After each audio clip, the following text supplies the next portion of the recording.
Si tu veux avoir plus d'argent, et je crois que c'est l'objectif de la majorité des personnes qui regardent cette vidéo ou qui sont même abonnées à cette chaîne, c'est très bien de chercher à t'informer, à te former, à t'éduquer. Mais il y a un passage incontournable. C'est de reconnaître que tu as de mauvaises habitudes de dépenses qui te plombent et qui te plombent tous les jours. Dans la vidéo d'aujourd'hui, nous allons voir ensemble de quoi il s'agit et je vais te partager 9 mauvaises habitudes que tu as sûrement et qu'il faut diminuer ton argent. Reste bien à l'écoute car la 9e habitude, on n'y pense jamais. Et celle-là, si tu fais tout le reste mais que tu ne fais pas celle-là, c'est mort. Bonjour et bienvenue sur L7 Finance. Moi, c'est Lucla. Sur cette chaîne, je te parle argent, finance, épargne, prospérité, mindset, positivité de manière très concrète et très fun.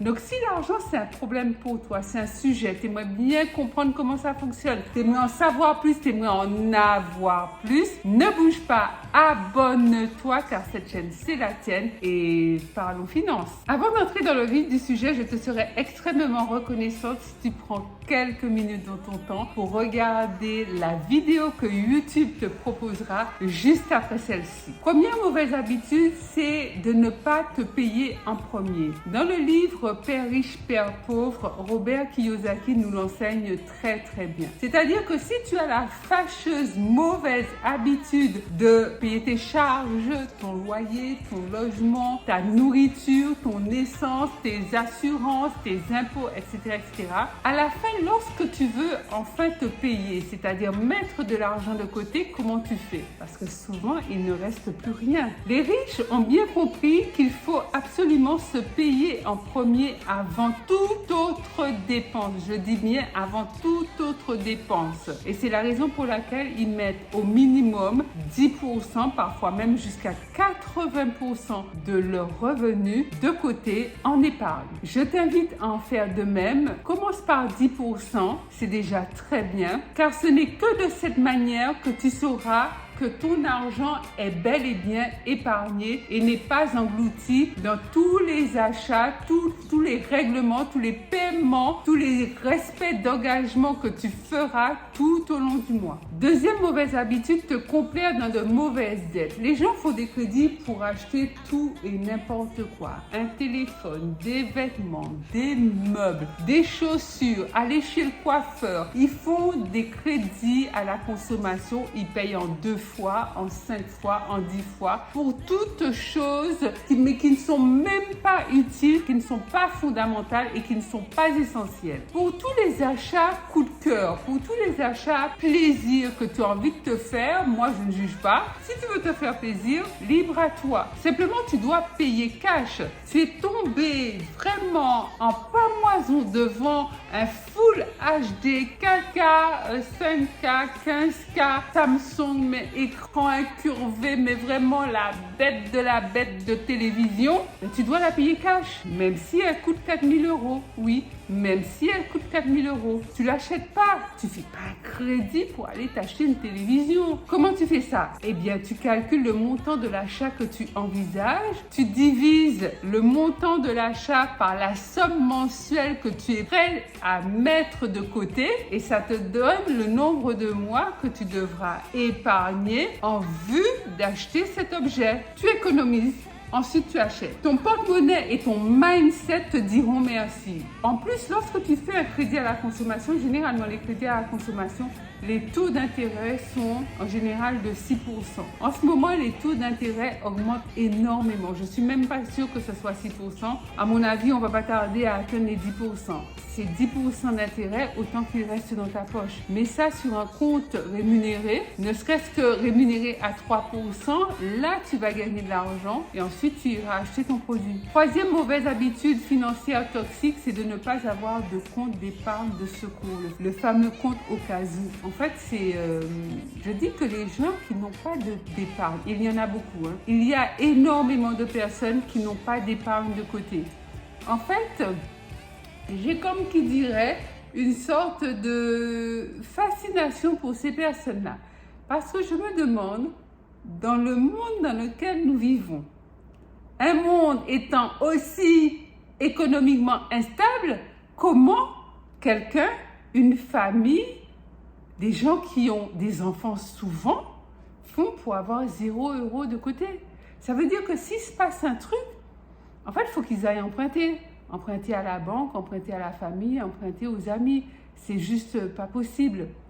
Le compte d'épargne de secours, c'est un indispensable. Donc, ne pas en avoir, c'est une habitude financière mauvaise et toxique qui t'empêche vraiment d'avoir plus d'argent. Quatrième mauvaise habitude, c'est de ne pas faire ou de ne pas savoir faire la balance de tes finances. C'est-à-dire, tu n'as aucune vue sur ceux qui entrent et sur ceux qui sortent. Surtout ceux qui sortent. Parce que ceux qui entrent, généralement, on sait. Mais ceux qui sortent, ben ça sort. Ça sort comme un robinet duquel s'écoule de l'eau. Le pire dans tout ça, c'est que tu n'es tellement pas assidu à traquer tes dépenses, c'est que lorsque ton salaire augmente, une promotion, une augmentation de salaire, une prime ou que sais-je, ben, tu augmentes ton train de vie en même temps. Tu vas acheter un truc, tu fais plus de dépenses. De ce fait, ben, tu t'enrichis jamais en fait. L'idée que je te suggère, lorsque ton salaire augmente et ton salaire augmente, quand cette somme supplémentaire, aussi minime soit-elle,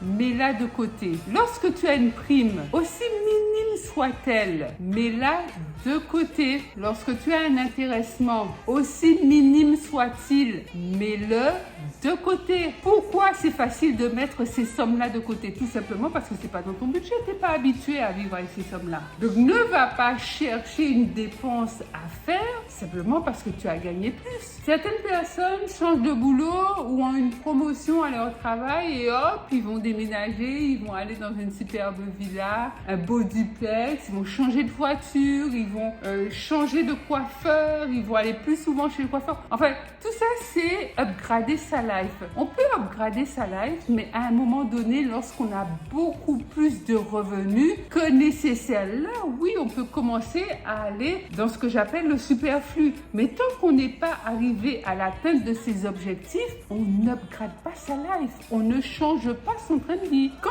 tu as une augmentation de salaire, garde le même train de vie et épargne la somme. Garde ce même train de vie aussi longtemps que tu peux. Je dirais 1 an minimum. 1 an minimum. Astreins-toi. Et ensuite, si ça te sent trop austère ou trop touchy, tu peux, après, si tu veux, lâcher un peu la bride. Mais au moins, tu auras 1 an d'épargne de cette entrée d'argent supplémentaire. Les gens bien éduqués financièrement, et en fait, c'est de ça dont il s'agit, savent exactement combien ils pèsent et où ils en sont. Il n'y a pas de surprise. Ils savent exactement combien ils gagnent, quelles sont leurs charges, quel est le montant de leurs dépenses mensuelles, à quel niveau de passif ils en sont et à quel niveau d'actif ils en sont. Et ce sont ces gens-là qui ont la plus forte probabilité de s'enrichir parce que lorsqu'on n'a aucune vue sur ses finances, en fait c'est comme un navire qui vogue sur l'eau et qui est ballotté au gré du vent. Le vent souffle en est, d'est en ouest. Le bateau va aller vers l'ouest. Le vent souffle du nord vers le sud, le bateau va aller vers le sud. En fait, je fais un peu d'humour, mais mon ami, c'est toi qui dois choisir la direction de ton bateau.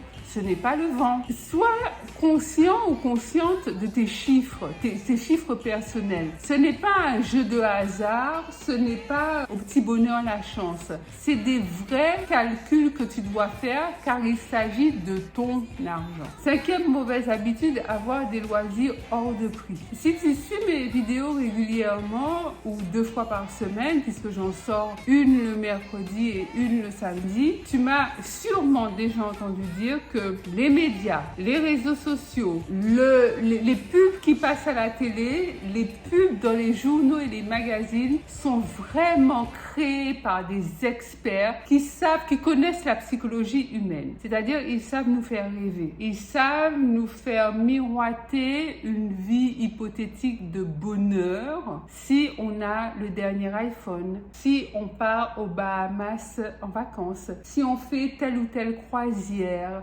si on porte tel ou tel vêtement. Ce n'est pas notre bonheur qui intéresse ces marques-là ou ces enseignes-là. C'est simplement notre porte-monnaie. Donc, plutôt que de succomber au chant des sirènes parce qu'ils vont absolument te pousser à l'achat, réfléchis, anticipe et demande-toi si c'est bon pour toi et si tu as envie de te créer ce genre de besoins inutiles, de faux besoins en fait. Parce que, encore une fois, j'en ai déjà parlé, il ne faut pas confondre envie et besoin. Donc, avoir des loisirs hors de prix, demande-toi si les loisirs que tu as sont vraiment, les loisirs que tu aimes profondément. Et deuxième question, demande-toi si tu as envie de mettre ce prix-là pour ce genre de loisirs. Sixième mauvaise habitude, rester concentré essentiellement sur l'épargne. Bien que l'épargne, et moi je suis une adepte de l'épargne, soit le principe de base de tout enrichissement et de toute bonne éducation financière, en réalité, mon ami, l'épargne n'en est que le point de départ. C'est la base, en fait. Tu ne dois pas rester focalisé trop de temps sur l'épargne.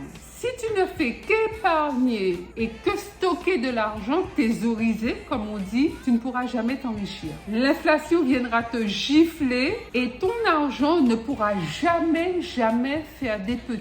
Tu dois épargner, certes, oui, c'est obligé, tu dois épargner, mais tu dois mettre en place une stratégie d'investissement pour pouvoir générer plus d'argent par rapport à l'apport que tu mets dans cet investissement, apport que tu as épargné au préalable. Donc tu as par exemple la bourse, tu as l'immobilier, tu as la création de business en ligne, tu as la création de business physique par exemple. Septième mauvaise habitude, c'est de ne pas optimiser ta fiscalité. Ça, c'est vraiment une erreur de débutant c'est une erreur très commune en réalité. Si tu veux t'enrichir, tu dois absolument avoir certaines notions fiscales. Bon, j'avoue que les lois qui sont établies par l'administration fiscale changeant toutes les années, le conseil le plus judicieux que je puisse te donner à ce niveau-là, c'est de te faire accompagner soit par un avocat fiscaliste, soit par un expert comptable, parce que ces professions-là sont vraiment au fait de tout ce qui est loi fiscale. À chaque fois, chaque année, tu as des possibilités d'économiser de l'argent plutôt que de le verser aux impôts par des avantages fiscaux qui sont permis, mais encore faut-il les connaître. Il va de soi que les meilleures déductions fiscales, les meilleurs avantages fiscaux passent par le biais d'une entreprise, ne sont pas dédiés aux particuliers. Et c'est là où on peut faire le plus de déductions fiscales de manière parfaitement légale. Si l'État, le gouvernement te permet, te donne certains avantages fiscaux, pourquoi ne pas en profiter et utiliser l'argent qui reste dans ta poche dans des domaines qui répondent vraiment à tes envies, à faire des choses que tu aimes et qui respectent tes valeurs. Huitième mauvaise habitude, c'est attendre trop longtemps avant d'investir. Ça rejoint un peu le point numéro 6. Actuellement, l'inflation est de 7%. Ça veut dire que laisser de l'argent dormir, je dirais même peut-être croupir sur un compte en banque, c'est perdre 7% de la valeur de cet argent tous les ans. Ça veut tout simplement dire que si avec 100 €, tu achetais en 2022 ce carnet, par exemple, avec une inflation de 7%, ça veut dire que pour avoir le même carnet en 2023, il te faudra 107 €. Donc, l'argent perd de la valeur. L'argent immobilisé trop longtemps perd de sa valeur. Tu dois limiter la casse en investissant cet argent dans des actifs qui, eux, vont te rapporter de l'argent. De l'argent libre de toute inflation. De l'argent frais, pas dévalué en fait. L'idée, c'est de laisser l'argent dont tu as besoin sur un compte au cas où, donc un compte de secours, un compte d'épargne de secours, mais pas plus. Faut pas laisser des mois et des mois de salaire, des années de salaire sur un compte. Neuvième habitude toxique qui t'empêche d'avoir plus d'argent, celle-là, je t'avais dit, on en parle très rarement, c'est de ne pas te préoccuper de ton argent. L'argent, c'est très simple. Ça te donne la liberté, mais en fait, en réalité, l'argent te donne une forme de liberté qu'on appelle la liberté de choix. La liberté de choisir où tu veux habiter, dans quel style style de maison ou appartement tu veux habiter, dans quel type d'école tu veux envoyer tes enfants, dans quel type de voiture tu veux rouler, dans quel pays tu veux habiter.